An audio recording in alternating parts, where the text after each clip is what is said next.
सांभाळ कर आणि जी काय इडापिडा वाकडा तिकडा करत असाल त्याला दूर कर रे महाराजा.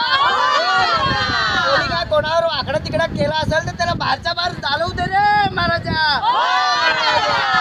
जात असाल होत नसाल तर त्यांना कामधंदे मिळत नसा यश मिळू दे. पोराटांना शिक्षण यश मिळू दे आणि कोणाचं लग्न जुळत नसेल तर त्यांचं लग्न जुळून देऊ रे महाराजा.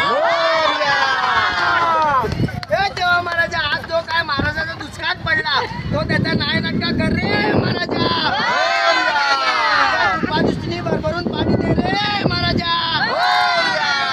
महाराजा आणि जो काय आजकालचा पोरीन तारखेला जो अत्याचार होत होता तो जो काय करता नाय नटका कर रे महाराजा.